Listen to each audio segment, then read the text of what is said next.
Now we're going to continue on in our discussion about client responsibility, or what the counselee can expect they need to do or employ in order to overcome a life-controlling problem in the area of sexuality and relating. And again, as always, sexual problems are more deeply rooted in the real problem, which is relationship problems, particularly with God and then a few others. Now, we've already talked before about the client needing to take responsibility. They may not have had a choice about becoming a victim of abuse, neglect, or molest, but they have a choice about whether they will stay a victim. In order to overcome the life-controlling influence of sexual sin, the client will have to take responsibility. The reason I use the term client, it is not necessarily to imply the typical sense of financial agreement. Now, sometimes that's true. A lot of Christian counseling does come with a fee these days. Nevertheless, I like to use the term client rather than counselee, because not only is it easier for me to say as I lecture, but it also implies more of a sense of agreement instead of dependence. Counselee to me implies dependence. And I do not want people to depend on me as much as they are in agreement with me toward a goal. Now, that may just be a semantical thing that's my issue, but since I have the podium, well, that's the way it goes. Power corrupts, doesn't it? Anyway, that's why I say client. And the client will have to be responsible because I can't fix it for them. I can support and encourage them. I can provide insight for them. I can care and pray for them. But I am a limited, weak human still in the recovery process from my fallen nature too. And I'm not the kind of crutch that God can be for them. Now, it is true that God may work through me, His Spirit clothed in flesh, that is incarnation. And yet at the same time, I am a limited human. And I can't heal a sick fly, let alone a human being, unless God operates through me. And God may or may not choose to use me that day or with that person. I may not be the ingredient that that person is hoping I will be. So there's where I must be not an idol, but an icon. And an icon always points to something bigger that the icon represents. Okay? So that helps me to put it in perspective. And the client is in agreement with me, and I agree to support that person to the degree that I can. But I'm not much more than the nurse to the great doctor, the one to whom the patient must truly look. Okay. So the client has to be responsible to repent of those blockages in the soul, like, as we've seen over here, self-pity, unforgiveness, idolatry, looking to the wrong source, rebellion, which says, I know what I need and I will meet my needs my way. I will not trust God to meet my needs, and I will not surrender those things to Him. Funny thing about trust, you never surrender to somebody you don't trust. I'm not going to give you the keys to my house if I don't trust you. I will not let you babysit my little girl if I don't trust you. And certainly we won't surrender our tender, wounded hearts to somebody we don't trust. But we will not grow as long as we are determined to be invulnerable, independent. That wall that may protect us by shutting others out also is the wall that becomes our prison. And the only way through it is to trust again. God and then others. Now, we don't have to trust others like we do God. Even Jesus, He knew what was in a man. People will fail us. When we trust humans, it should only be in a limited measure. You don't find in the Word of God where we're necessarily called to trust people, but we are invited, challenged, encouraged to trust God. Okay? Then we talked also about the need for the client to take responsibility to renew responses. This is very behavioral, isn't it? When I'm angry, I won't hit you. When I'm lonely, I won't go have sex or eat 12 fudge brownies to make me feel better. Those are understandable habit patterns of the past from the fallen nature, but now in Christ, they get us into trouble, and we cannot continue doing that when we feel lonely, or when we feel sexual, or when we feel angry, or when we feel inferior. We will have to learn to do better than that, because we can, and we should, and we must to get better. Okay? Now, that means that we have to come to this second part of renewing our lives, and that is renewing our thought life, because as you think, so you will do, right? And isn't this what Scripture tells us? Romans chapter 12? Be transformed by the renewing of your mind. Now, quite frankly, folks, what does it mean to be transformed by the renewing of your mind? How do you renew your mind? We would all agree the need to. What does that mean? When you say renew your mind, what do you mean by that? Read the Bible? What do you mean by that? Listen to Christian music instead of rock music? What do you mean when you say renew your mind? Does that mean you put the brakes on lustful thoughts and don't think them? What does it practically mean to be transformed as a consequence of changing your thinking?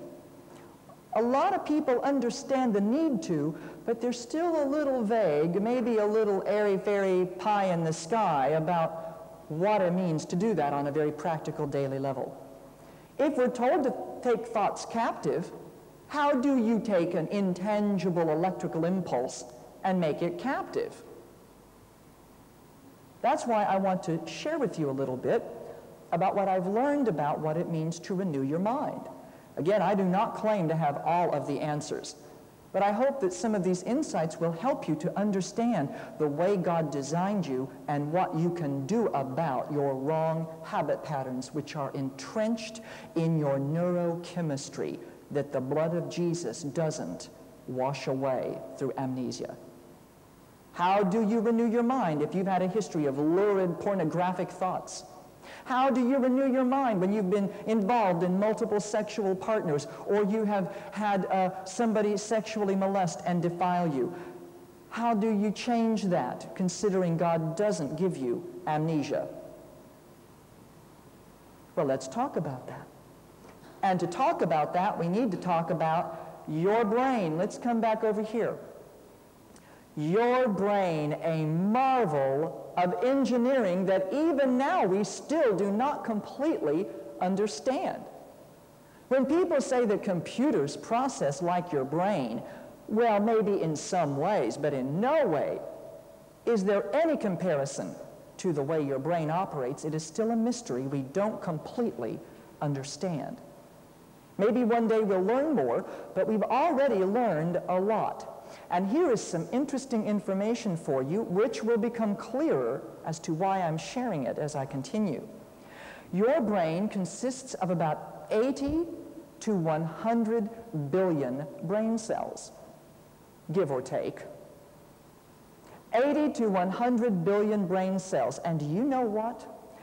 Each one of your little brain cells has the processing and storage potential where you can retain up to 30 times the entire knowledge of the encyclopedia in just one single brain cell.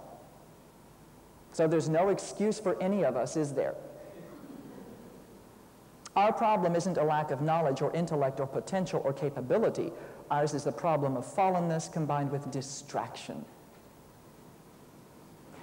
80 to 100 billion brain cells. And you know what? Your brain is an electrochemical machine. Your whole body actually is, which is why your body is 2/3 water. Because isn't water the best conductor of electricity? That's why you can go several days without eating food, but you die in less than a week without water. The battery stops working because electric transmission cannot occur without the certain materials in your water system. You must have water to function. That's because your brain sends electricity through your body, particularly through the fluid nature of your system. And if you don't have enough water, the brain is not able to get the signal to your heart to keep beating or your lungs to keep breathing. Now, granted, this is a very simplified version of this fabulous and more complex body system, but you get my point. Your brain functions on electricity. Isn't it interesting that whenever we feel the presence of God, many times it will feel like an electrical sensation coursing through our system. And many times the healing presence of the Lord can seem electrical in its charge. It does affect the electrochemistry. He affects the electrochemistry of our system. Now, I'm not just telling you these things because I want to be Mr. Science, so bear with me. There is a method to my madness. Your brain, it processes electricity at 1/1000th of a second, which is pretty fast. 1/1000th of a second, you are having electrical charges going off in your brain that mean things. They're not random. They make patterns which result in thoughts and behaviors. These electrical impulses can make 30,000 new connections every second and never repeat a pattern. Quite a little machine God put up there in your cranium. Mushy little jelly thing. Interestingly, your brain cells are not connected to each other quite the way other cells are. Neurocells are not necessarily connective tissue. There is space between your brain cells, and they process electricity like this. It jumps in here, and it jumps from one cell to the next in what is called a synapse. The cells don't touch each other. Rather, they have little loving fingers that reach out to each other called dendrites, sort of like I've got a baseball and I pass it on to you and you catch it, you process it, then you take it and you pass it on to somebody else. That baseball is the electrical impulse traveling from one cell to the next, and they do not touch each other. They have to throw the message to each other. And to encourage that transmission, these cells are encased in a chemical goo. And that goo is briefly abbreviated as ACH, or acetylcholine. Acetylcholine encourages electrical transmission. Now, again, there's purpose in all of this, and it has to do with changing your behavior by changing your thinking, and we're going to tell you how. Now, this is just setting the stage. Your brain processes electricity very quickly, and it processes thoughts, and thoughts are made up of words and symbols, and it processes these words at about 1,250 words per minute. Now, to tell you how fast that is, the average person speaks between 200 and 250 words per minute. That means that your thought life is occurring much more quickly, isn't it? And your brain functions somewhat like this. Now let's just slow down your brain from 1,250 words per minute to a level we could interpret, okay? So now we're going to slow it down. I walk. Well, okay, we'll speed it up to real time, but now we've also slowed it down considerably. When I am walking into a room, I've never been in the classroom before, on one level back here in the back of my brain, it is controlling the instinctive, reflex-oriented systems of my body. My breathing, I don't have to think about it. If I consciously think about it, I can hold my breath, but then my body takes over and makes me start breathing again, even if it has to knock me out to put my consciousness asleep, so it takes over survival functions. I don't have to worry about balance. Will I make the next step? I don't have to worry about it because my brain takes care of all of this on an instinctive reflex level back here. Controls my blinking, breathing, and bodily processes. I don't have to think about it. Now, On another level, on the subconscious level, when I walk into a new situation, my brain has security and survival in mind. I walk into the room, and I am not thinking this consciously, but if we were to interview my subconscious or put a microphone in there, this is what would happen. I would walk into the room. I don't know these people. The room doesn't look dangerous. And these people don't seem threatening. Are they open and friendly, or are they hostile? Should I feel guarded and insecure, or do I feel secure? And then consciously, do you know how I will interpret that if we were to speed up the tape to real time? It would be like this. I would walk in and go, wonder where I should sit. Well, there's an empty seat. And that's what I would be saying consciously. And all that I thought subconsciously would only be a nuance, a slight emotionally tinged aspect of my conscious decision to choose that seat. Do you follow me? This is how our brain thinks. Now, why am I telling you this? Because many people need to become aware of what they're thinking in order to take their thoughts captive and then change those thoughts to transform their behavior. Because they are completely unaware of what goes on. And they expect God to go, blink, be transformed, blood of Jesus, wash it away. No more struggle, no more inconvenience. Now you're transformed, your mind is renewed because I washed it away. No, you made a mess, you become aware of it, you know how to clean it up because God has given you the ability. Clean up your mess, a key word indicating responsibility. Here's what I mean. Now, when my little girl was very, very little, but she was big enough to play on her own, for a while she would enjoy playing in her bedroom. But then after a while, she wanted to be in Mommy and Daddy's presence. Now, not necessarily demanding our attention, not necessarily sitting on our lap, not necessarily engaged in conversation, but she wanted to be near the source of security. She wanted to play in our presence. Mommy and Daddy would be out in the living room, maybe watching the television.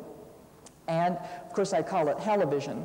As Bill Gothard, a wonderful Christian lecturer, says, we often invite into our home and into our hearts things on TV that we would never have association with in real life. Something to consider. So anyway, my wife might be in the living room watching the television, and my daughter would feel discontent and insecure in her bedroom alone. She would want to play in our presence, even if not relating directly to us. It's sort of like us with God, isn't it? We don't always have to be talking to him to enjoy his presence if you're tuned in. Anyway, she'd come out and she'd say, Daddy, I don't have to go to bed yet, do I? No, honey. Well, can I play in the living room? Yes, honey. Can I bring my toys out and play? Yes, honey. But I want you to understand that when the alarm goes off, and I'm going to set the alarm, set the timer. When the timer goes off, no more argument. That'll mean it's time for you to pick up your toys. If you make a mess, you clean it up. And then I will go draw the bath water, you'll take a bath, and go to bed. Okay, Daddy. We're real clear on that. Well, of course, like all children, she turns my living room into a nuclear wasteland with her toys. Bing! 45 minutes later, the timer goes off. Okay, pick up your toys. I'm going to go turn the bath water on. I come back out a few minutes later, and she's standing there, one block in her hand. And the room is still littered with her toys. Hey, how come you haven't picked up? I told you to pick up while the bath water's running. It'll get cold. You better hurry up. You've got a mess to pick up. I know it's a mess. It's too big a mess. You pick it up. And of course, being one of those progressive contemporary parents, I say, honey, let's talk about this. Now, you and I made an agreement that if you made a mess, you pick it up. You're capable. But I don't want to. You don't have to pick it up. But if I have to pick it up for you, then we will have a five-fingered discussion. So you either pick it up or you get a spanking. I'm not asking anything unreasonable. She picks it up. And don't do it murmuring and complaining.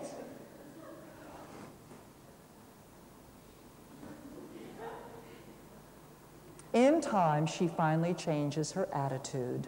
I can perceive it. And you know what? I help her out after the attitude battle has been won. Now, this is a very interesting picture of renewing your mind. If you polluted and defiled it through looking at pornography and cultivating fantasy and involving yourself in impure behavior, is that God's responsibility to fix now? Granted, now some of us, it's not our fault we were defiled and abused. And yes, God will be there as an advocate to help us if we are willing to take responsibility to deal with it. But many of us, we have chosen wrongly, even if we didn't understand the ramifications that making the mess would be hard to pick up. God does not say, oh, okay, let me pick it up for you. Do you know why God will make us pick up our mess? The same reason why parents should make their children learn to pick up their messes? Because when you have to be inconvenienced by picking up your mess and take responsibility for it, you will not be so likely to make a mess again. A lesson that many adults never learn until God must teach them. That is learning responsibility. But I didn't know when I looked at pornography I'd have to pick up this mess. My word said, and you didn't know. But I was ignorant. Well, now you're not. Pick up your mess. You won't defile your brain again. Do I make sense? So we first have to be willing to take responsibility, don't we? And realize Jesus doesn't come along and fix it so we can be all convenient now. You pick it up. And you know what? You can. Now that's why I was talking about the brain. Now this is going to be very unfair and very simplified. What we're going to do is show a period of 15 years condensed into establishing a bad habit of behavior, entrenched as a bad habit of thought. Do you follow me? This is called the button. You've ever heard it said, that person really pushes my button. You'll never lose your buttons of loneliness, inferiority and inadequacy, insecurity, anger, frustration. We all have our little buttons that get pushed. The point of stimulus. Okay? Those will not go away. You will ever be capable of anger, lust, loneliness, insecurity. Okay? It's what are you going to do about it when the button gets pushed? There's where the responsibility comes in. Mommy and Daddy are never there for me. That's the environment, and I'm lonely. Bink! I can't stand being lonely. And I wanted Daddy to love me and make me feel wanted, and I wanted his affection, but I didn't get it, and I got hungry. But Uncle, whenever he would give me a bath, he would begin to molest me, and he made it like a game, and it felt good, and I liked his attention. And so I learned that that's what I want. Over and over, I learned that when I'm lonely, I can go out, and I can get myself a little bit drunk so I can numb my conscience, and then I know that I can find affection in someone's sexual embrace, resulting in a wrong behavioral conclusion. Did you follow me?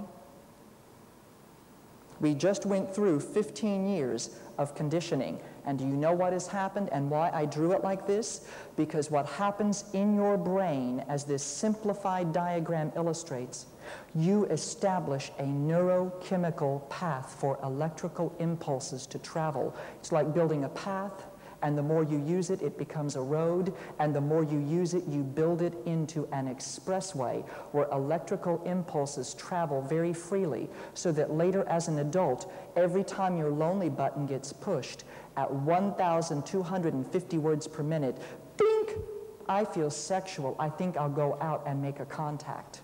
You don't even have to think about it anymore. Like every computer programmer understands, and my father-in-law has just retired, as working for a lifetime in the military and the civic world of being a computer programmer. I learned from him, and certainly it proves true in the human brain, a computer has nothing unless it is programmed. Programming is tedious. One event on top of another are necessarily programmed, tediously and time-consuming it may be, into that computer layer upon layer over time, so that finally when it's all programmed, somebody only has to go to the mainframe, somebody only has to go to the keyboard and go ding, ding, ding, ding, ding, push a button, zip, bink, response. The computer doesn't have to be programmed every time. Once the program is inserted, only the button has to be pushed and bink, response. And so it is with your mind.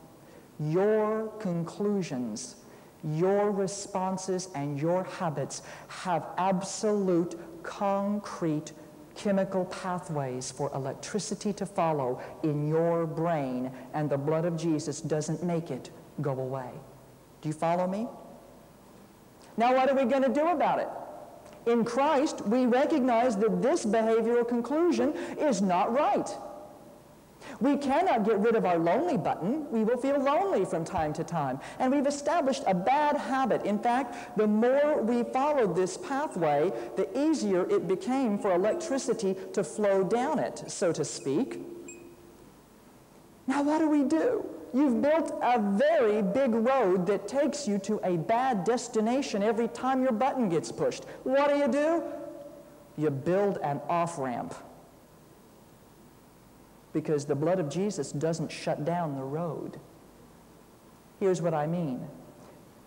You change your bad habit by building an off-ramp of new thought. This is good behavioral modification we find throughout the Word of God.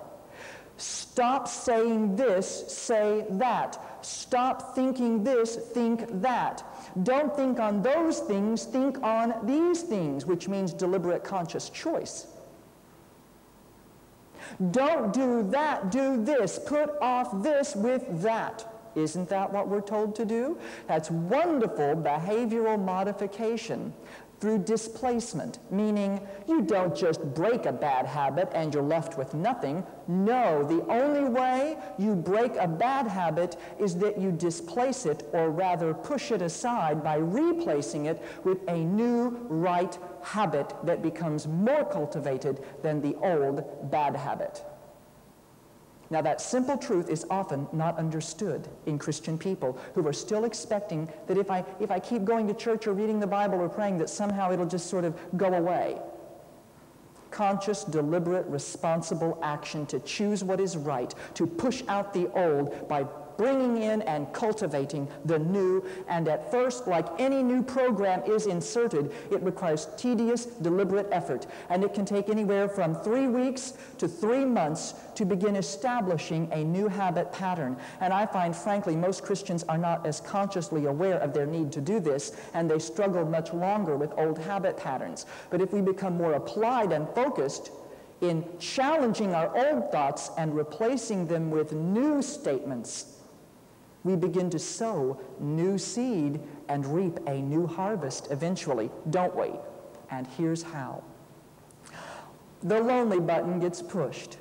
I'm lonely, and I don't like it. I was always left alone. See, you start to travel down the old pathway, don't you, at 1,250 words per minute, which is where we need to begin becoming aware of what we think, beginning to, wait a minute, take that thought captive, and here's how. I'm lonely and I don't like it, and yet I know that having sex isn't the answer. Or, I'm lonely and I don't like it, however, I'm not going to have sex to fix it. And I'm not going to go eat 12 fudge brownies. And I know that even though I'm used to the old strategy of satisfaction, I'm not going to employ it anymore. And even though I wish I had somebody's arms around me to comfort me, I'm not going to go out and have sex to find that. And I'm not going to always expect others to be there. I'm going to look to God because I know He cares. And we arrive at a different behavioral conclusion.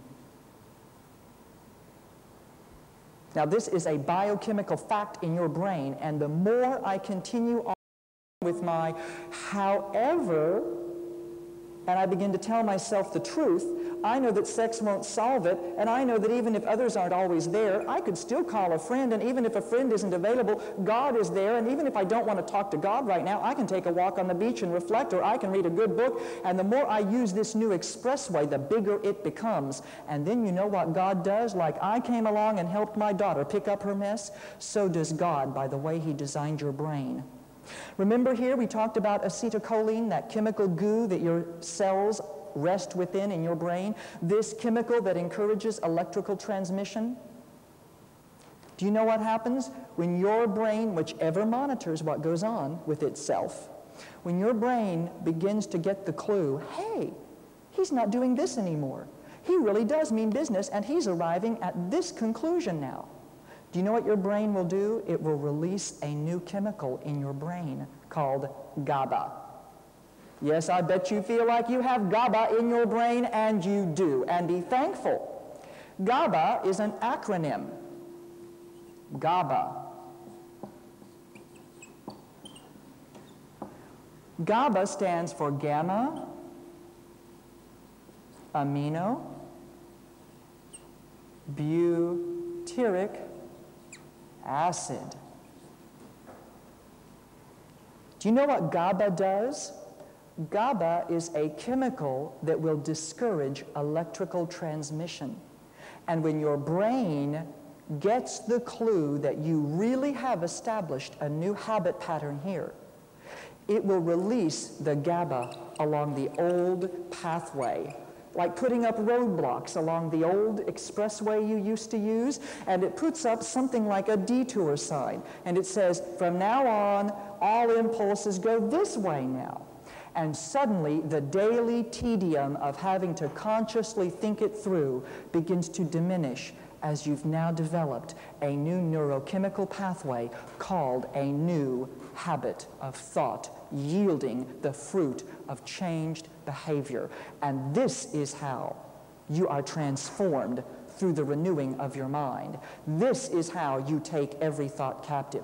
Gosh, I'm really thinking those impure thoughts, Lord. I've got to put the brakes on. Look at what I'm thinking, God. I don't want this. I want you. Forgive me, Lord, for entertaining this, but I want you more than I want that. And I'm going to think on what is pure. That deliberate effort that is tedious in the beginning becomes easier as we practice it, like all habits become entrenched. Do you follow me?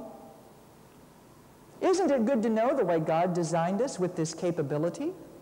And that when we understand a little bit of the machinery, how much easier it becomes. That's why God doesn't go, 1, 2, 3, now you're free, bink, no more memory. That's why it's a matter of deliberate effort. Okay? But when we do it, it gets easier. You reap what you sow. You don't want to sow because you're lazy? Then you eat what little you've got in the garden, and there'll be a lot of weeds there. I find that most Christians tend to be lazy like me, and they don't really want to have to make deliberate effort. And a lot of our expectation of God is born more out of laziness and an unwillingness to be responsible. You pick it up, Daddy. I made the mess, but you fix it. You want a better harvest? Start sowing the right seed and do some weeding in the process. It's not so great a demand. Now, finally, over here in looking at client responsibility, we want to look at relating in a healthier way. Again, I like to spell things out to people. I like it spelled out to me, too. What is the relationship goal for my clients? What should they expect? Here, they've never really known healthy relating before. They've never really had satisfying relationships. Oh, they may be chatty, they may be witty, they may have wonderful superficial relationships, but they've rarely taken off their mask, admitted their weaknesses and sins and vulnerabilities, and they really don't know how to operate within healthy boundaries. Often my clients are on a pendulum swing between fear of rejection and isolation that results from it, or their own fear of over-attachment, which keeps them isolated, or the pendulum swings the other way and they over-attach and get enmeshed in emotional romantic entanglements or sexual sin. And they swing back and forth and back and forth, and God says, middle balance. No isolation because of the risks and the fears, but neither can you over-attach.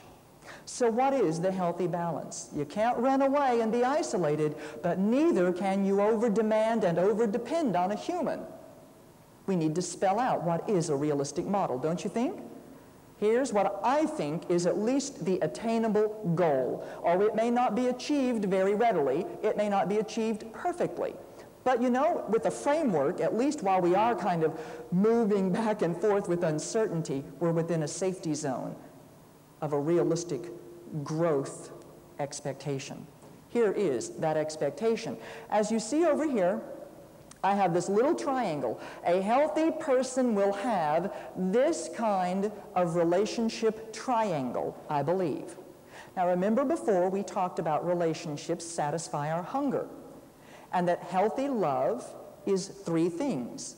It is acceptance, it is accountability, and it is affirmation. All three of those things say, your life matters to me. Okay? But now, what is a healthy model of relating looking like? What are the relationship goals we should keep in mind in our framework of growth? Well, at the top of the triangle, we have God as our source. We've already talked much about this. Again, it's one of those things I'd like my clients to draw on their bathroom mirror that they see every day. God is my source today. I have problems, but He will help me. I can do it because He will help me. God is my source. I will cast my burdens on Him because He cares for me.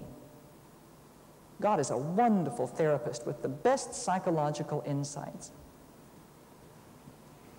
God as source. But most of my clients, they do not willingly look to Him as source. They are still in their child mode, looking to other human beings as their source. And God has to put them through a series of wilderness experiences where they learn, let go of that security blanket. Stop that. And nobody volunteers for this wilderness journey.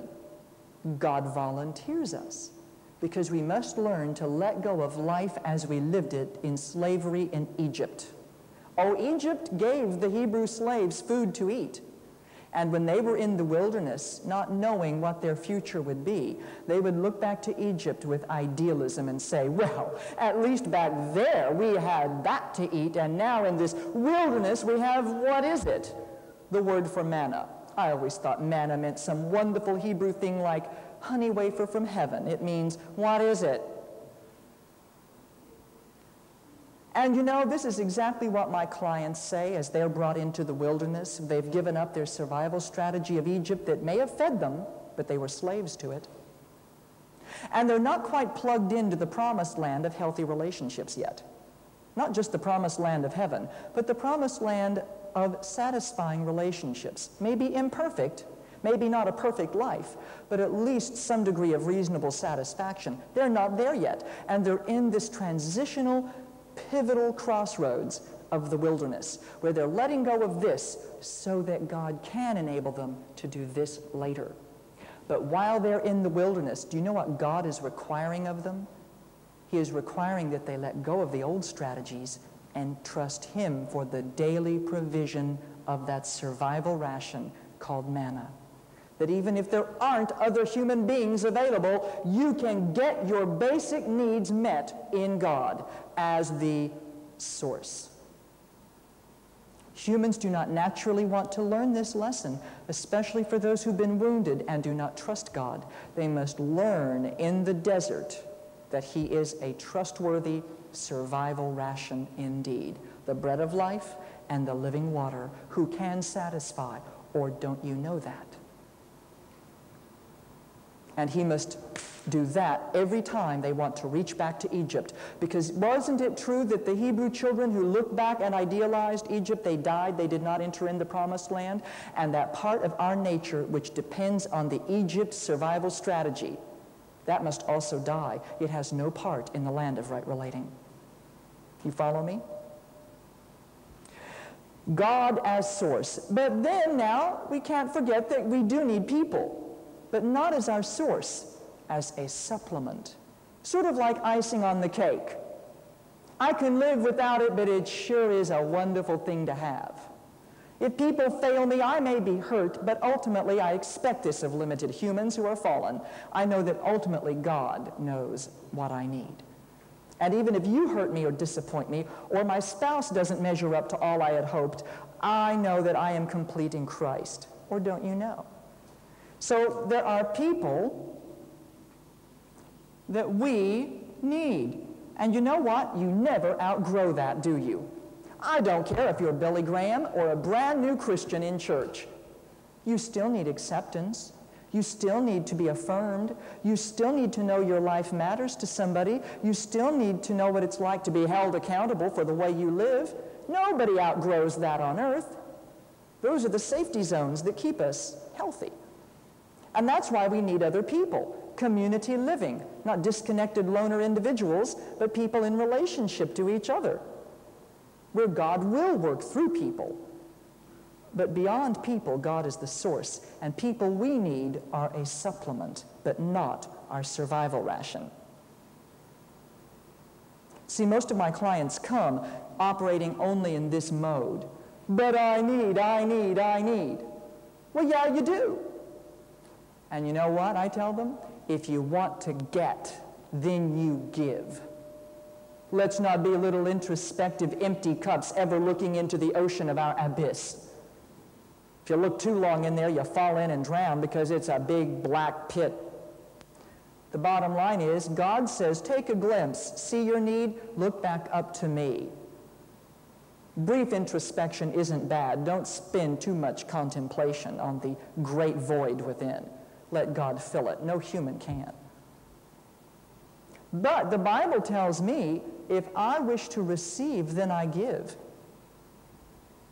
Yet many of my clients are immature and self-centered. How can I possibly be expected to serve or give? After all, look at my empty cup, shot filled with holes that can contain nothing.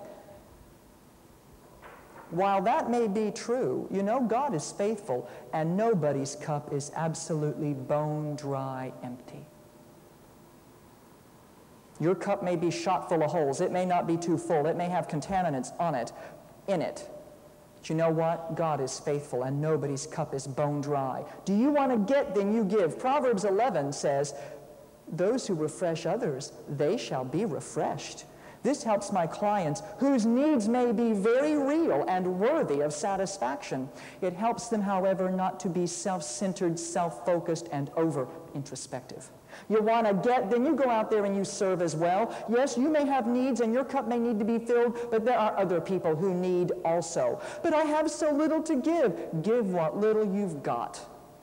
Isn't that the Old Testament model that we see with the widow and her son in time of famine? She had enough flour and oil to make one last meal, and then company shows up. A prophet. Oh, thanks, just in time for dinner. What precious little I have to give away to serve the work of God. But you know, instead of being introspective and hoarding it, she gave what little she had and served and shared. You know what? That resulted in her having enough oil and flour to accommodate her family needs and develop a cottage industry. The New Testament model of this is found with the loaves and the fishes. Were those little pieces enough to feed the masses? No, but what little they had was given to the work of God, and it was enough to serve everybody when God multiplied it, and there was more than enough left over. Or don't you trust him? So if you wish to get, then you give. Because this is people who need. God is our source. People we need are a supplement, through which God will work. And to give back to us, we must serve those around us who are in need, because as you give, it shall be given back to you in the measure that you give. Therefore, you go treat your neighbor like you would like to be treated, and God will give it back to you. Does that make sense? Amazing how it all comes back to those two commandments, isn't it? God first and foremost, then others, treated as we would like to be treated, never neglecting our own need, but recognizing needs beyond us, and that as we give, it shall be given back to the one who sees the heart. Now, granted, if you struggle with the life-controlling problem, I would not encourage you to go serve in the field of ministry related to your weakness. When I started out in ministry, God did not say, oh, one day you'll be a global teacher and you'll counsel sexually broken people as you were also so broken. He didn't say that to me. I started out as a very scrambled egg, and I began working in a prison ministry. Very glamorous, let me assure you. And I began working with those mature people who chose to work in a difficult field of ministry with very difficult, broken people, where my own problems, good heavens, they were small in comparison to what the inmates often had to cope with.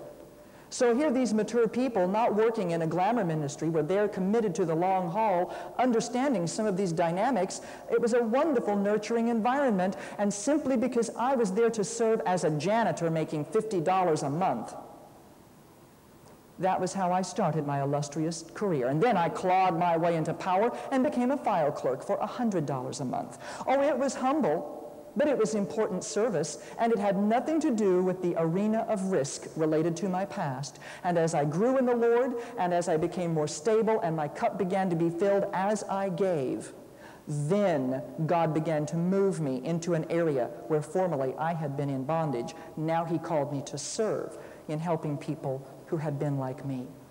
But that took about 4.5 to 5 years. He didn't just say, oh, you were an addict, now let's go work with addicts. We all know the horror stories from that kind of premature elevation into a field of risky ministry. I'm so thankful for my pastor who said, I'm not going to let you give your testimony for a few years. You know why? Because when you finally give it, I want you to give it in fact, not faith. Wise man. So, if you wish to get, you be faithful in the little bloom where you're planted. All those little cliches are so true, but God said, don't despise the small beginnings, and as you give, it shall be given back to you in the measure. You want to be loved? Love other people. Doesn't the Bible put the responsibility back on you? You want to have friends? Then you be friendly. You want to get? Then you give. Well, this is an overview of what it means for our clients who wish to overcome their life-controlling problems, while they deserve and in fact will need the support of other people. And we will talk about what works in helping. At the same time, those people who have been broken, wounded, been neglected and unloved, those who have suffered the deep wounds of rejection, mistreatment, those whose souls are so empty and they hunger so deeply, in spite of all that they need, and God will meet those needs His way, His time, the client must first recognize that he must operate within a framework of responsibility before the Lord for his actions and his behavior. Because how can God, like any doctor, really help a patient who needs help unless the patient is willing to be available and submitted to the program on the doctor's terms? Okay, so this is understanding our client responsibility.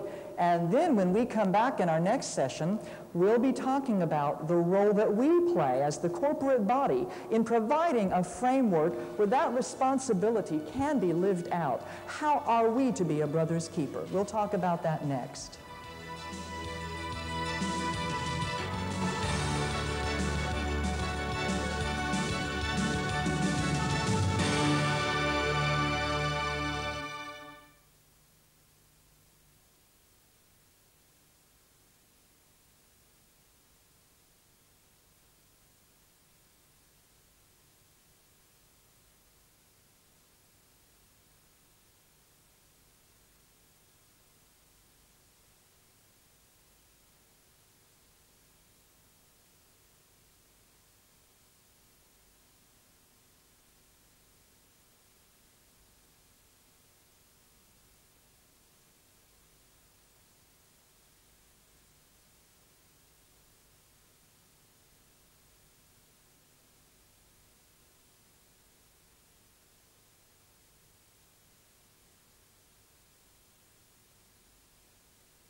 In our session today, we're going to talk about what does work in helping people who desire to overcome a life-controlling problem in the area of sexuality or relating. Again, the two terms are very much linked. And as we've shared before, if broken or lacking relationships wound you and set you up to look for love in wrong ways, then obviously, based on those two great commandments of being in right relationship with God and others, God will use relationships to mend and rebuild our lives. Even if that will never be perfect, even if the ideal that God intended will never be realized, life can still be satisfying, fulfilling, and our losses can be compensated for.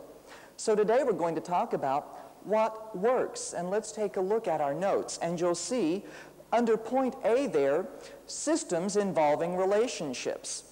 At this point in our teaching, of course, that's not going to be a surprise.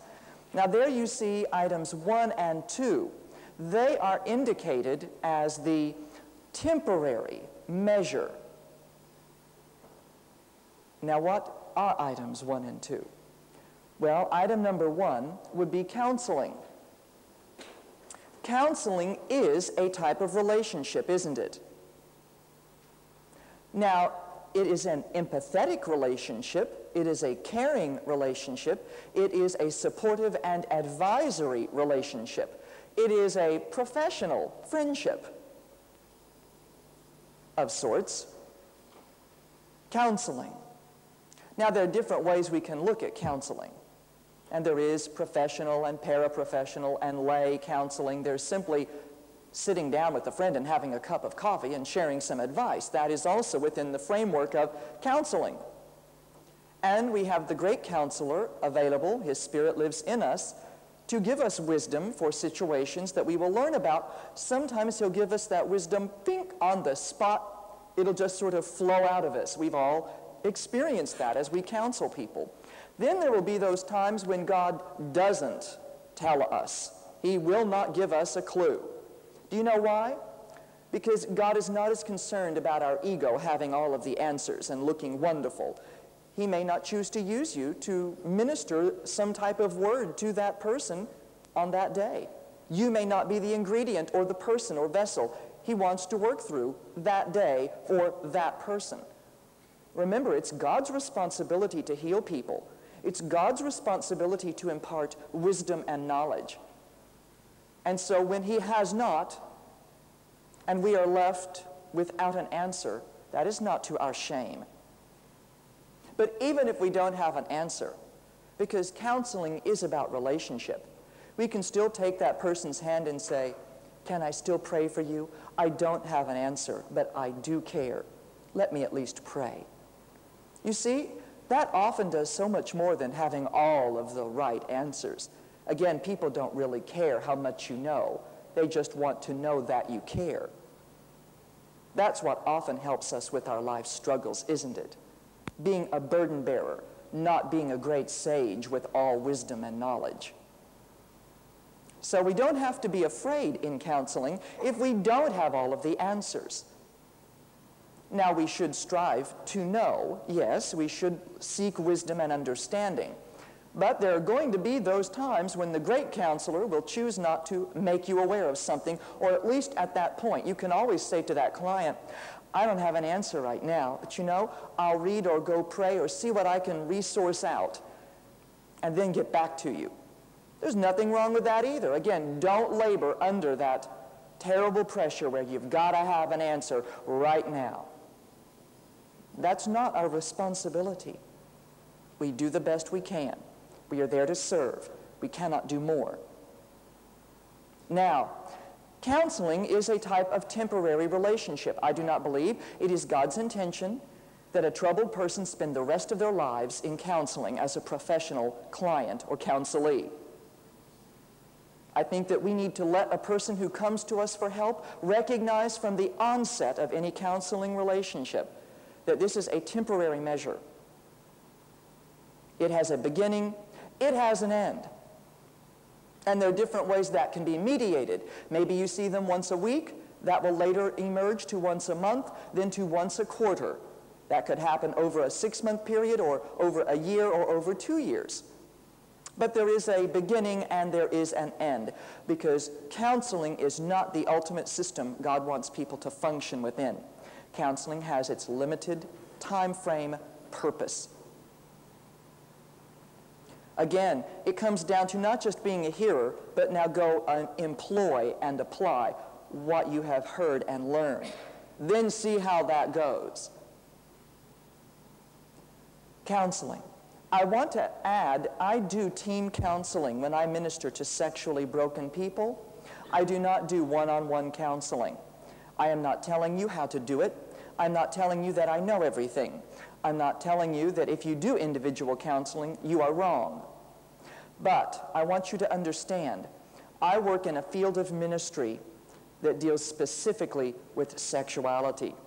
I work in a field of ministry that deals with demonic influences, emotional and psychological problems, and deep relationship passions and misguided efforts to attempt to satisfy needs. I work with people who have not had a very good history of one-on-one relating. They're either isolated and detached, or they're over-attached and impure, emotionally or sexually. Now that is a risk-filled arena. According to both Time and Newsweek magazines, which have taken surveys of counselors, professional caregivers, including clergy, 87% indicated romantic or sexual interest in a client at some point in their career, and 48% got involved in sex at some point with their clients in their counseling career. You know what that tells me? My risk of attraction is very high. That also tells me my risk of moral failure is also very high. I do not want to be a statistic. I do not want to be a victim of my own human weaknesses. To think that I could never be attracted or never be tempted is to set myself up for failure. Already we see a church which is scandalized, shocked, and shamed, and the world is having a good time pointing it all out, because there have indeed been many, many Christian leaders who have had moral failures, many pastors, many Christian counselors who have crossed that line. Isn't that true? I do not want to be one of them, and I know I am not immune, and neither is anybody else in service to the Lord. So whether you like to admit it to yourself, and true, maybe you're not in the midst of some big arena of temptation right now, but you don't know what your life will be like 2 years from now, 5 years from now, 10 years from now. You don't know what vulnerabilities may surface in your life or what opportunities will come your way. So I do team counseling because, first of all, it protects me. Secondly, it protects my client, not only from my weaknesses, if they should begin to escalate, but also it protects my client in that it gives them a sense of security. And let me tell you why this is important. Many of the people I work with, they have histories of sexual molest. Some of them have been abused even by Christian counselors, camp workers, pastors, or at least they were almost attempted to be abused. They come forward at great risk, especially in conservative cultures where certain sexual acts are certainly against the law. To even come forward here in Singapore and admit that you have a homosexual struggle seems to be very risky for some people. And so it's already uncomfortable for them to have to admit their struggle. We want to do what we can to minimize their discomfort and their risks. And part of that includes team counseling. Why does it make them feel more comfortable? Well, first, they don't have to worry about any attraction coming from me. And also, if they should find themselves attracted to me, they don't have to worry that that could fall into an enmeshment because there is another person there, an anchor of integrity. It may not be convenient use of manpower to do team counseling, but you know what? It's a lot better and much less inconvenient than a moral failure. Whenever I counsel sexually troubled people, I have a desk between me and them.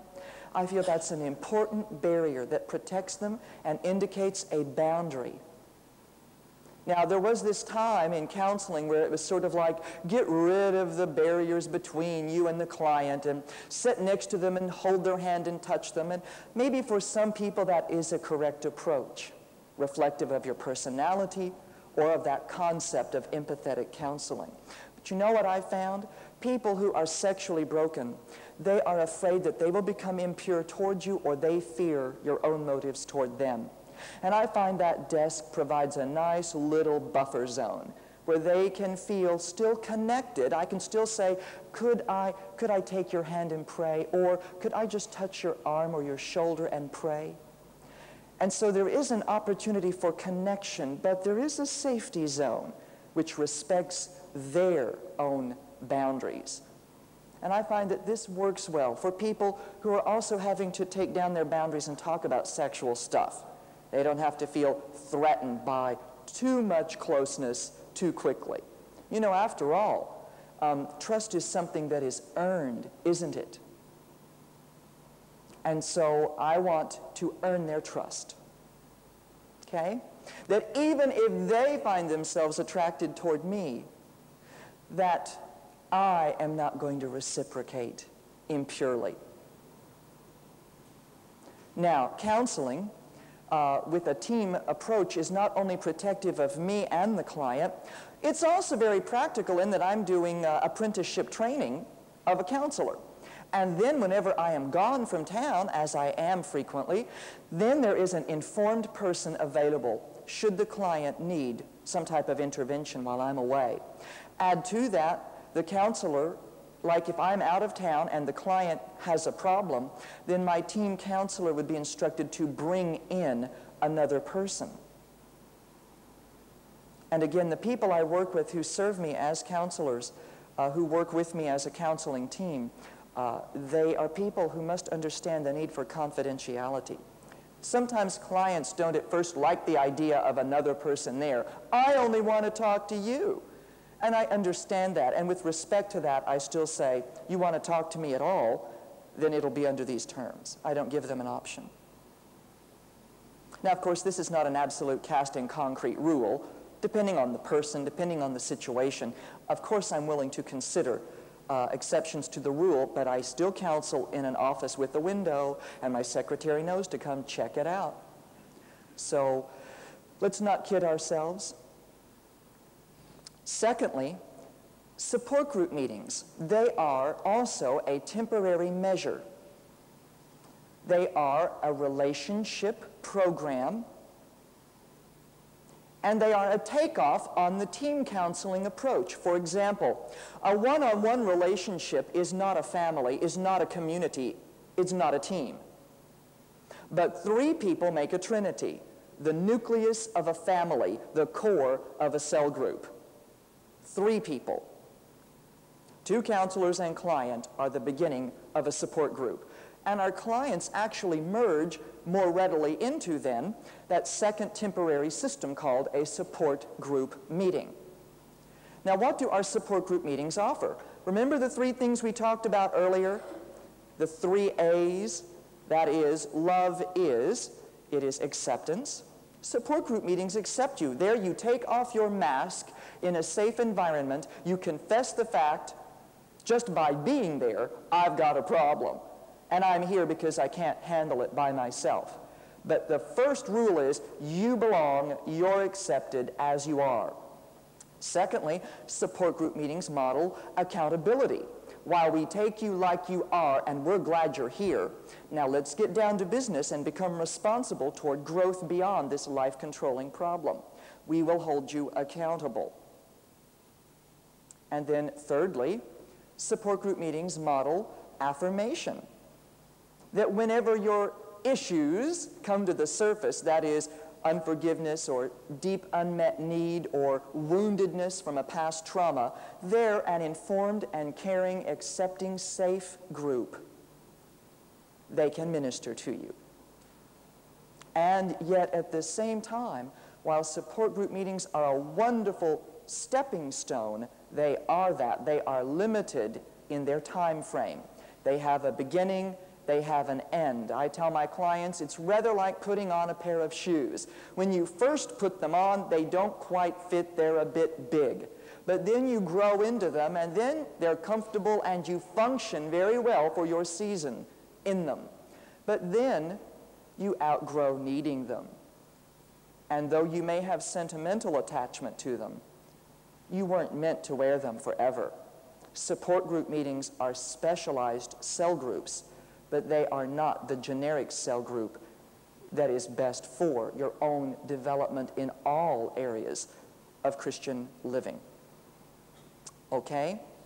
So we have the short-term or temporary approach through counseling and through support group meetings. Support group meetings are important for people who have been wounded by others, who are fearful of telling the truth about themselves to others. They're good for people who are not yet mature and do not know how to integrate or relate healthily to others. Now let's take a look at what happens in a support group meeting. Let's take a look over here at the board, all the way over here. You'll see this staircase. This is sort of how a typical client grows in a temporary support group meeting. They arrive fearful and disconnected. Oh, they may have wonderful superficial relationships with Christians in the church, and they may go to church and read their Bible, but they really don't have a right relationship with their Creator, at least in all areas. And they are disconnected from meaningful and significant and satisfying relationships with other Christians. Often, nobody knows what they really struggle with. They're so ashamed, and they hide it behind a mask. Now, how can you really have meaningful relationship when people don't know you like you are? This goes to show you that we'd really rather be dishonest with each other than tell the truth about ourselves, because we are so bound by pride and correspondingly by shame. We're so afraid of rejection that we would rather lie to each other than tell the truth, because we are very afraid of being rejected if people know us like we really are. Okay? And yet the problem is, when you're not known like you are, you never have that haunting question answered. Will people really love me if they really know me like I am? While some of you probably are amazed or shocked that I would make a career out of telling my life story, and there may be disadvantages to that in that some people will react to me because of what they've learned, I also know that the people who love me, they love me knowing all the dirt. What you see is what you get. And see, I don't have to labor under that haunting question. If people really knew the worst about me, would they still love me? I already have my answer. Maybe not everybody loves me. So what? The ones who do, they love me knowing all the dirt. That's very, very satisfying. It gives me peace and rest and security. Now, when people come, they don't have this. So they are fearful, they are disconnected. They are in despair often because they come to our program as a last-ditch effort, having tried everything else. And so they come, oh gosh, I hope it works, but I don't know that it will. And we understand this. So that's why we put them through a 14 to 16-week teaching program. Insight-oriented teaching will not solve every problem, but it will give them illumination. It will help them understand why they do what they do, why they feel like they do, and what they can do about it. This may not solve everything, but you know what it does do? It empowers you, and it gives you hope. And it is not a false hope. It is legitimate. So they come fearful and disconnected and willing but skeptical. Yet as they gain knowledge, they gain hope. Isn't that why we share even our testimonies with people? Aren't our testimonies my history of God in the midst of my problem? We share testimonies especially because they tell how God helped us to overcome whatever the overcoming issue was. And that's why there's power in testimonies, because they inspire hope. And we need hope to persevere toward the goal. Isn't that true? So our clients begin to gain hope. And as they gain hope and they find out that they can actually navigate in a support group system, they begin to relax their defenses. Now, we spell out certain expectations for our clients in our group program. Naturally, for people who've been sexually broken and their boundaries erased and they've not known healthy relating, they have a legitimate fear, and that is, here I am, let's say, overcoming homosexuality, and you put me in a group filled with other people also overcoming homosexuality, and am I going to find myself attracted? Am I going to find myself in an arena of temptation? Is this going to be a bigger problem than struggling in isolation? Legitimate question, isn't it? Well, do you know what we've learned historically throughout the 18 years of Exodus history around the world cross-culturally? That support group meetings are probably the most effective way of helping sexually broken people get better. And that even though there is that tension and relationship risk, it's often a risk worth taking. Now, for years I was the director of a counseling program in Orlando, Florida. That ministry has existed now for over a decade. And to my knowledge, during my years there, with its 8-year history at that time, there were only 4 moral failures actually within the group program. Considering these are sexually broken, often sexually addicted people, I'd say that's pretty good considering how many people we would process in a year. That's better than most churches can boast in a year. And why such a low risk rate? Well, first of all, those who come forward, they've already pretty much made up their mind, haven't they? They're not there to play games. If they want to live a double life or go shopping for sex, there are plenty of other places to do it. A recovery program isn't likely to be the place. So they already come reasonably committed, reasonably motivated. Secondly, we do our part to spell out our expectations very clearly, and they sign a little contract. They agree with our policies and rules. And one of those rules, of course, is very practical. Don't wear provocative attire. If you do, I will let you know not to wear it again. I will not shame you, but I will caution you. Another practical rule is you will experience attraction within a group setting. You don't always have to interpret that as homosexual or even sexual, although that's all they've ever been used to. They are in that pendulum swing. I shouldn't feel any attraction toward the same sex. And then if I do, it must be sexual. That is not the truth. I can be attracted to a man for many reasons. I could like you because I think you look good. That's not homosexual. Let's not kid ourselves. We are attracted to people based on appearance. It may not be the most mature basis for attraction, but we do care about our looks, and we do want to be attractive to people. But that's not homosexuality. Finding a man attractive or a woman attractive is also not sexual necessarily. I can be attracted to you because I like your personality. It just sort of clicks. It's a chemistry. I enjoy the fact that you have certain features in common with me, or I like the fact that you're remarkably different than me.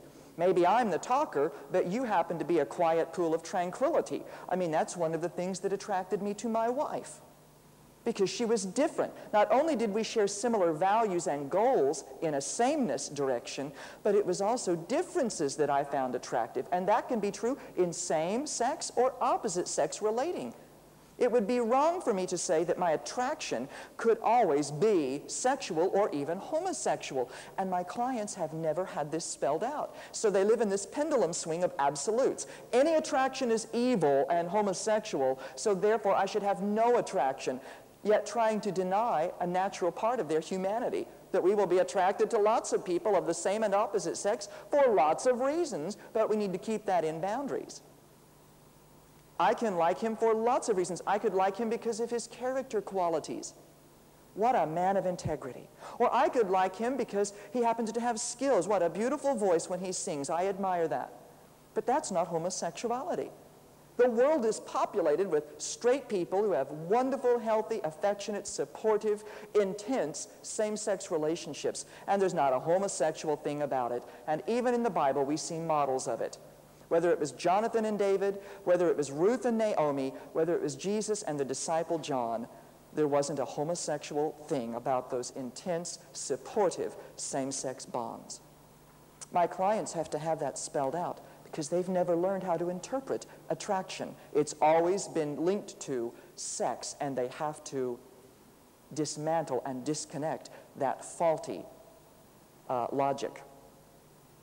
Additionally, we tell them that if they find themselves attracted in the group, because it will happen, not only do they need to reinterpret that and understand why is that they're attracted.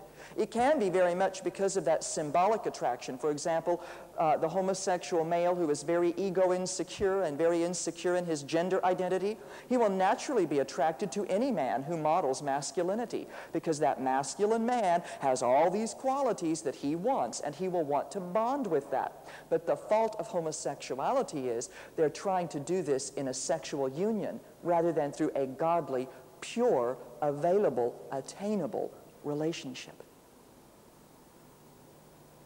It's not either or. I can only get it through sex or nothing at all. That's been the homosexual's equation. That's not right. You can bond with the same sex, but within boundaries that are pure and godly. But not where that other person is your source. God is source. The people are supplements, and God will never use just one other person, which is why a support group is important.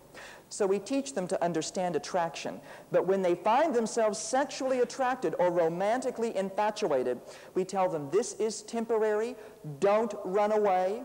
You come to your group leader, or if it's your group leader you're attracted to, go to another group leader, but you make yourself accountable. And you know what usually happens? After they do this, in 2 weeks to 2 months, any infatuation or attraction dissolves.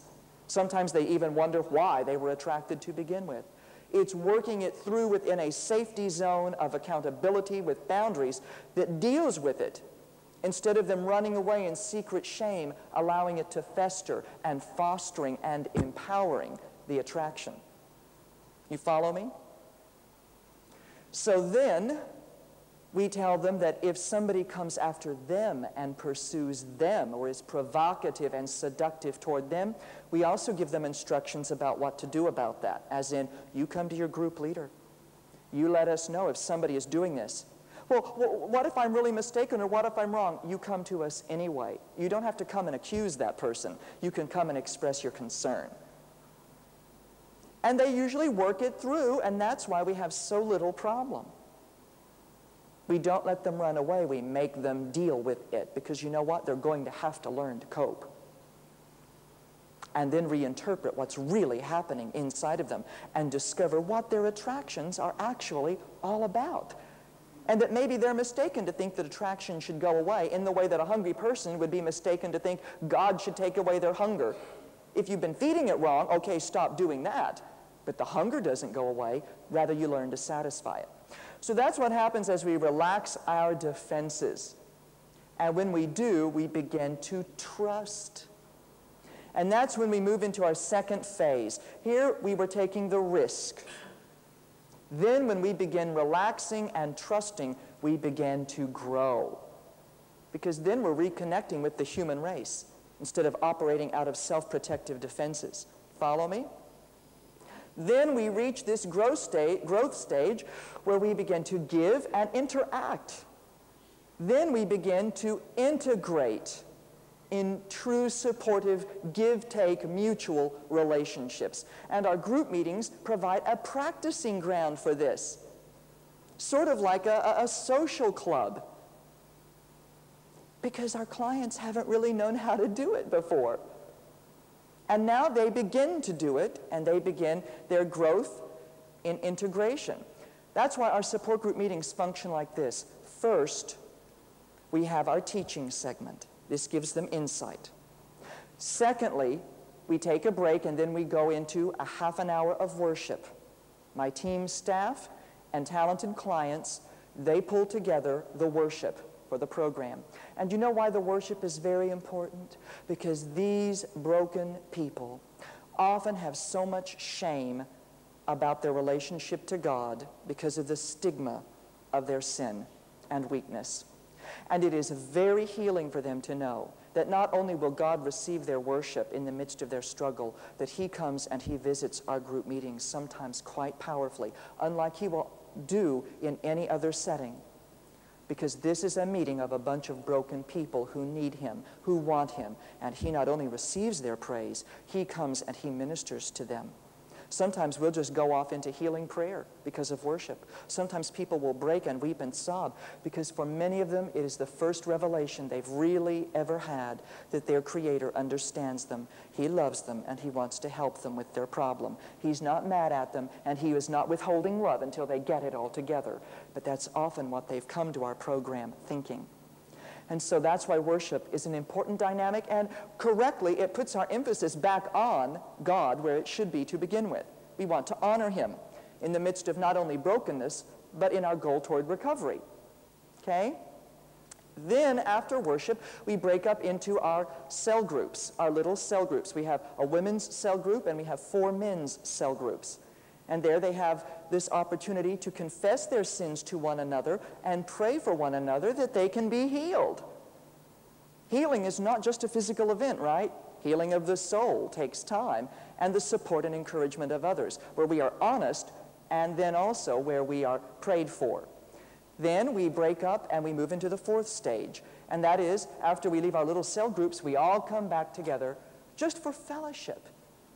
And some of our clients even make, in their little cell group settings, they will go off and do things together. They'll all go to the zoo together, or they'll go take a trip to one of the out islands together, or they'll all go watch a movie together. They do things together, forming relationship bonds.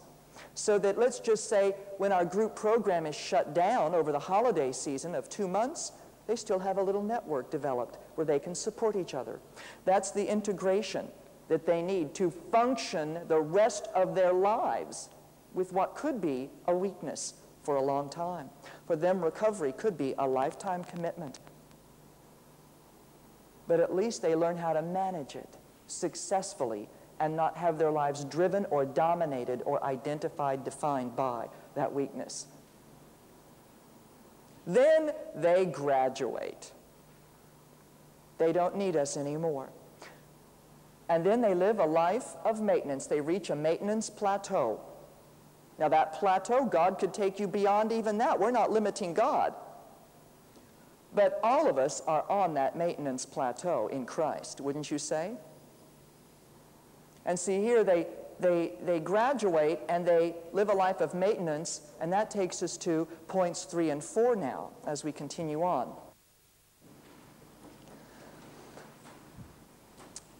Points 3 and 4 are the long-term solution to weak, broken, relationally starved people.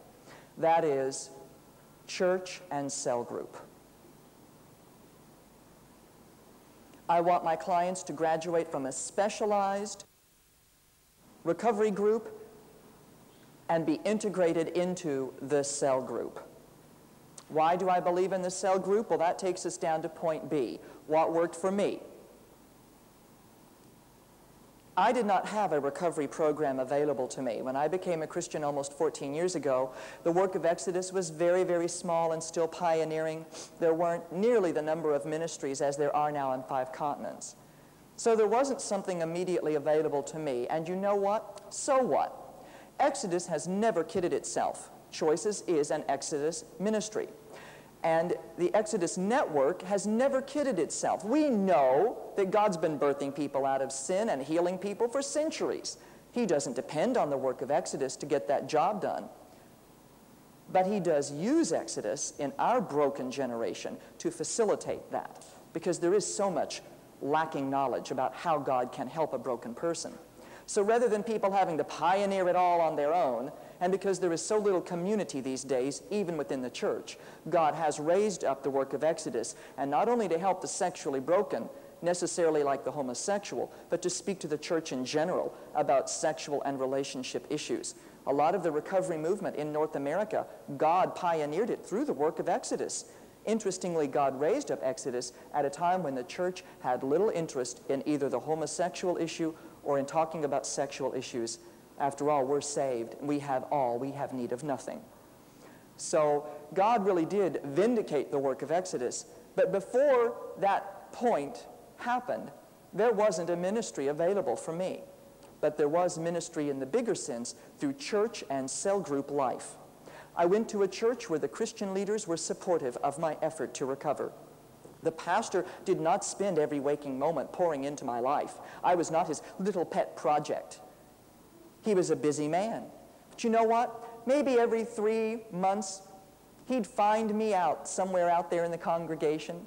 He'd put his arm around me and give me a big squeeze, and he'd hold me and leave his arm there, even though at first I was not comfortable with that. And he would just do that for me and let me know, I'm watching your life, and I like what I see, and I know God's at work, and I know it's not easy, but I'm proud of you. Don't give up. We're on your side. And if you ever need to talk to me, make an appointment. We'll get together. In fact, why don't we just go out and have lunch next week? You'll never know that 45 seconds of communication and contact did more for me than 5 hours of counseling every week. Relationship. Because he made me feel accepted. He affirmed my struggle, but was there as a burden bearer. He expressed interest in my life. That made me feel good, and that gave me motivation to continue on. Also, I belonged to a cell group. I belonged to a cell group. Now, while it was very supportive to me, knowing that the church leadership particularly were supportive of my desire to recover. And I needed to know that because there were people who did judge me in the church. They were suspicious of me. They were skeptical about my motive, intent, and recovery. And so it was very helpful for me to formally know that church leadership, they believed in me. They were willing to give me the benefit of the doubt. That kind of gave me the extra oomph I needed to continue on in the midst of skepticism. Sometimes my own, wondering if I would ever make it, hearing those testimonies where somebody would say, I've been a Christian 3 years, and I would think, oh, wow, if I can just hold on, you know. So I'm really grateful for the maturity of my church leadership. They weren't put off by my background, and they were interested and concerned, even if I wasn't the pet project. Now, what worked for me?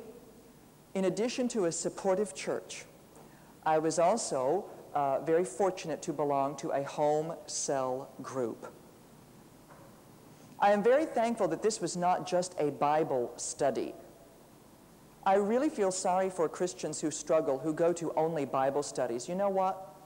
My clients do not have so much an intellectual problem as they do a relationship problem. And you can go to a cell group and only look at the Word and still go away with your cup empty and your relationship needs unsatisfied. It was no different than going to a big church and being just as disconnected in the midst of a crowd.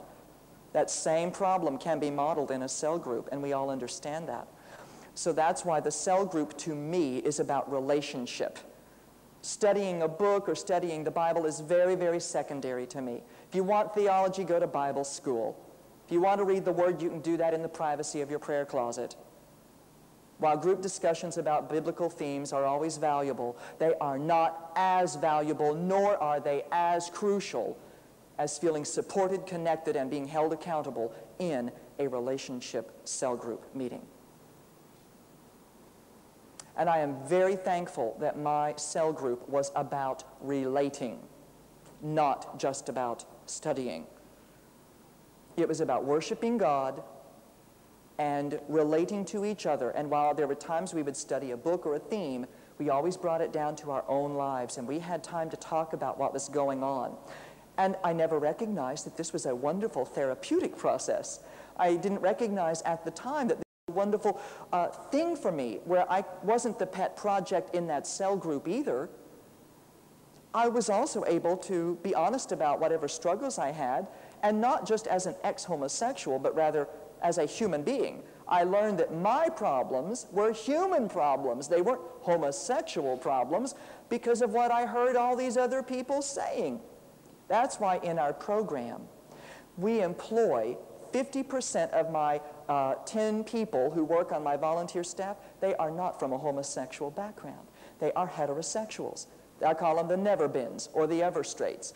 They've never been gay, And yet it's such a revelation to my clients to realize, you're straight, but you have the same problems I do. You struggle with insecurity. You struggle with impurity. You struggle with your flesh and the devil. Why, it helps them put their struggle legitimately so in the macro picture, not as a homosexual problem, as a human one. And that makes it so much more manageable, doesn't it? And is so much more liberating from that sense of shame and stigma that I'm so different, bizarre, or abnormal, because that's not true. I'll never forget the revelation when I realized in my little cell group, good heavens, I said to myself, these people are just as messed up as I am, but just in their own little warped and wonderfully twisted different ways. After all, we've all been in that big cosmic car wreck, the fall, and we've all been broken in our own wonderful ways. So I didn't have a specific therapeutic recovery group program, but in retrospect, I see that I really did. Not formally, but in the wonderful give and take of a relationally based cell group. It really did the trick. There in that cell group, I found acceptance that I needed. And you know, it's interesting, there wasn't another ex-gay in the group, and interestingly, it didn't matter. Add to that, none of the leaders of that cell group had any training in psychology, and they didn't need it to accept me and to treat me like anybody else. And the leader of my cell group, this wonderful, hunky, good-looking, macho man that I would have run after in my olden days, God kept bringing all these good-looking men into my life till I finally got the clue, hey, they can like you and nothing sensual about it. And hey, you can also like them back and not have to be afraid you're going to fall into bed with them, you know. And here these men, especially the cell group leader, they were not afraid of me. And even though they might have recognized I went through these internal struggles of attraction and infatuation, they were willing to work it through with me without ever having to really say directly a word to me. They just weren't afraid. And you know what? The leader of my cell group became the best man in my wedding. A wonderful brother in the Lord who modeled not only the life of Christ, he modeled healthy manhood, healthy servant manliness. He was is a wonderful husband to his wife and a good father to his children. And I'm going to tell you what, I absorbed those lessons in life that I saw over the years. I absorbed it like a sponge. And much of the healthy modeling I have today came from him. And he never lectured a word to me. He never taught me point by point any advice. He simply lived it in our ongoing relationship in a cell group. Never underestimate it. Even if you don't have that kind of broken background, so what? It doesn't matter. Offer people acceptance, because we all have suffered deep, deep wounds of rejection, and we crave to be accepted, as we've talked. God designed it that way because the ultimate acceptance is with God in heaven, isn't it? The ultimate rejection is eternity without him. No wonder hell is so terrible. It's not the fire. It's the God of love saying, I don't know you. Get out. So, indeed, acceptance satisfies the soul and puts it at rest. Secondly, they held me accountable. I was expected to grow like everybody else in spite of my weaknesses. And I wasn't having to do it by myself. I realized I was in the same big camaraderie effort that everybody else was in. Also, I found that I was affirmed. Maybe I never felt accepted in school. Maybe I didn't have a healthy home life. But now I discovered the truth of Psalm 68, verse 6. God puts the emotionally starved and the lonely in the family. I was not able to go backward in time and make up for all that I didn't get, but the blank spots were filled in through compensating relationships in a cell group. And like a good stew that has many ingredients to add flavor, the varied relationships in that group fed me. Not just one person. One person can't do it, but a team or community or family setting that the cell group provides gets the job done. Isn't that good news? That naturally God would design a system that would meet the needs of people whose needs had not been met before. So I found acceptance in place of rejection, affirmation and consolation and compensation in that family setting, and I was held accountable to grow. That's why our recovery groups are actually just a specialized version of the cell group design God always initiated, the substitute family, the family of Christ. So that's good news for us, isn't it? That model is attainable in the body of Christ. So with a little bit of sensitivity, that really helped me. Now, there's more I want to talk about what worked for me. When we come back, we're going to talk about some supernatural things that God does do. We've talked about client responsibility and what works as a corporate body, but we cannot deny the fact that we serve a supernatural God and the way in which He can bring healing to broken people's lives. We'll talk about that when we come back.